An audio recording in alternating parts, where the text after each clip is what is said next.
Hey, good morning to you all. And this is your Sensei Bob, your Christmas Bob Claus. I'm just coming to say hi. How you doing? And today's the day after Thanksgiving, and I was in babysitting a friend's house out in the farmhouse out in the country, and it had been a slave quarters, and since that time until now, it's like they kept adding little, it's like Legos. So it's got a lot of people had been there, right? Under strangest of ceremonies, and so I'm there kind of by myself. There's no internet or TV or so. I helped a friend earlier that day and the day before. Well, really the day before, and I helped cook a lot of turkeys and vegetables. I do that well, and that was for people less fortunate than I, and most people. And what most people don't realize is that they will be that less fortunate relatively soon. Things are coming down the pike that going to happen relatively soon. The fact that they haven't happened yet is pretty amazing. And so yesterday, I had lots of turkey and vegetables. I will have lots of turkey and vegetables for the next week, if not more. This morning I made a really great celery, potato, and turkey, a lot of turkey, and stuffing and all the other little things I made. My grandma used to make string beans, cut beans.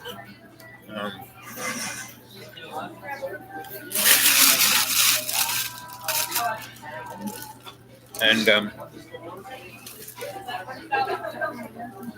garlic, almonds sliced thin, right? And tomato sauce and mushrooms. So you may have a big cast iron fry pan. So you first put bacon in, and you you render it all the way down, and you put one onion and chopped up garlic and olive oil, and you render it all down, and then you take whatever materialness of the bacon, onions, and you put it in a can for later, right? In a can that you have the tomato paste from. So you make your own sauce. It's tomato paste, a can of chopped tomatoes, and vegetables, and olive oil, and a couple of jars of the cheapest spaghetti sauce of whatever flavor, like Kroger's. That's a very nice one for about 69 cents. And Kroger is a great supermarket. They really have good food. And what I like about them, they hire everybody. I mean, they hire a lot of people who would not get a job. Could not get a job. They, have bag boys, greeters. I mean, they really hire a lot of people. And the other thing they do is whatever cans fall down and get bent, at a certain point they can't sell it anymore. So they give it to the food pantries. They give a lot of food away. So I really, really thumbs up for progress. And hey, how about me? How about a thumbs up? And so today, our lesson is, have any of you ever seen or read or been part of the Course in Miracles? Yeah. So, I'm going to have to wear 2 pairs of glasses to read these guys. Course in Miracles is a book. It's the textbook, the workbook, and the teacher's manual, right? And it was written by an autonomic writer, so there is no thing. The closest person I would say is Saint Germain, because he would talk a lot about stuff. And it came online somewhere between the 1880s and 1911. And it's probably been around a lot longer than that, but in different versions. So this was turned out as a Course in Miracles, right? And it was, I think, printed up by the Lucas Trust, right? It's to study Alice Bailey, the good people, as part of Theosophical Society. So here we go. Lesson 57. Today, let us review these ideas. I am not the victim of the world I see. Lesson 32. I have invented the world I see. 33. There is another way looking at the world.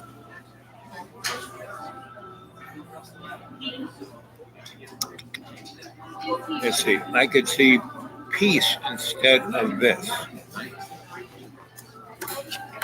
And 35, my mind is part of God. I am very holy. Right? So that's lesson 57, right? The other lesson we're going to look at is, what is the world, right? And the first paragraph of this is, I'll read it to you. The world is a false perception. It is born of error. And it is not left its source. It will remain no longer than the thought that gave it birth is cherished. When that thought of separation has been changed to one of true forgiveness, will the world be seen in quite another light, and one which leads to truth, where all the world must disappear and all the errors vanish. Now as the source has gone. I'm reading a little strange in my mouth. I had all my teeth pulled out about 3 months ago, and they left chunks of them in there. And one of them is popping through my gums. Very unpleasant. But through meditation and, when I talk to you, it hurts. But, there's a religious order that wears these, clogs themselves with a cat of nine tails. And wears, the priest wears a collar. Back in the day, they made the priests wear these Barbie things. And then, that was like going into them. And then they put the white collar around so people couldn't see it. So that kept them in pain, so they would think more of God, right? And there's a strange logic to that. But anyway, so that's what we're going to be talking about. And there's only one of you. It's interesting.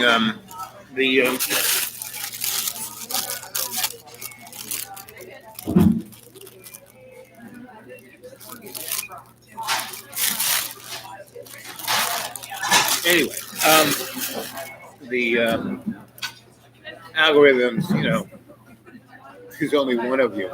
Come on, guys. We need more people signed up. We need more thumbs up. You need to send me some money in the PayPal account, at the Dude Awake 42 at Gmail. And I'm on the bop. I have no place to stay right now. That's why I'm living in a haunted house. But instead of being scared, because instead of creaking doors and things, I'll be sitting in a chair reading, and I will feel a hand come over mine or rub my face. And where this hand gets rubbed, or this, I am left with a scar. And I don't know if you can see any of them, but I've been at this place now, 4 days, and I got a lot of beard, but I had a really humdinger of a scar right over here. You can see any of it left.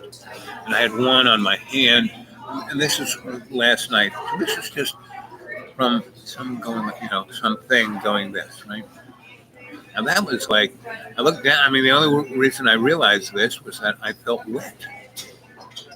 And it's like somebody took a carrot scraper and took a chunk out of my finger, right? And stuck something through I had a really big wound the other day. They like this finger. Oh, here it is. And there was a gigantic hole in my finger right there. I don't know if you can see it. But anyway, so this is pretty good training for me to be able to be wounded. So this thing coming out of my tooth, I knew it was there, but it wasn't until I got in this place. So maybe it's trying to get rid of it, but it's uncomfortable to say the least. And it's good, just put yourself in a position of being uncomfortable, and because that's how you learn stuff, right? Staying comfortable. So I'm on the bottom. I have no place to stay. I'm coming to visit you guys. I kind of know what town you're in. So I'm just going to drive to whatever town you are in South Carolina or Florida or Texas. And I'm going to go to the police department and go, hey, do you know anybody like this? Where do they live? Have they been arrested lately? What can I tell you about them? And so if you don't want me to visit the police department in your town, tell me where you live and invite me to your couch. Because it is getting a little strenuous, and that's what, God told me what to do. I have a lot of friends that God talks to, and they're always saying that. So I thought I would start saying it too, right? But it's a lot more complicated than just some big guy up in a chair in the clouds. Because you are God. You are God, And so here it is, 12:09, and I have a friend coming to visit. This is like Pee Wee's, Soupy Sales, Sandy Becker's, guest house, and we're going to talk about things. I had a friend of mine just here, a special agent, right? And he's retired special agent, and so now I met him years ago, and I taught him how to meditate. Right? And we were in a city that police had really been, in a very short time, they murdered a number of people, and the poor, not just the people of color, the poor were kind of really pissed off. So, powers that be, the rich people, they couldn't care. They live in the gated part of town. But the business people were a little wary because they didn't want downtown to burn to the ground. So anyway, they got this guy, he was the captain. He wasn't the chief or the colonel or the sheriff, but he was, third in charge. He did all the work, made all the decisions. He was smart. And anyway, I met him at a church meeting because he's the only policeman who had the guts to show up where the people were really pissed off. Anyway, we talked. We became friends. I taught him how to meditate. He got me. He got about 20 police who were, the other 300 were losers. Most police are criminals, right? And most police who are somewhat smart go to a school, study criminology and pre-law, go and get into the police academy and and are policemen for 3 to 5 years. And at that time, the police department's putting them through law school. And once they get that degree, they take to the bar. They could be an cop. That's just part of their stepping stone. But there is about 20% in most police departments that these people grew up in this town. They want to serve and protect. And so he was one of those guys. He was really smart, well-educated. He could have gone into business. But he put in his 35. He got his gold watch. And now he's got a consulting firm, and he's making up for lost time. So every time, every 3 months or so, I'll call him, he'll call me. We'll be in the same neck of the woods. We'll go break bread, right? He'll tell me stuff he wants me to think about, and I'll tell him stuff to think about. Books to read, to go to XRATTED. So he had his laptop, so he went to, and so, I spelled it out loud, XRATTED. He put X-rated, and he hit it, and he got porno, right? No. Anyway, and I showed him Dreamy Dreamland, and anyway, he's a righteous dude, right? But he's a realist. He knows what revolution's coming sometime sooner rather than later.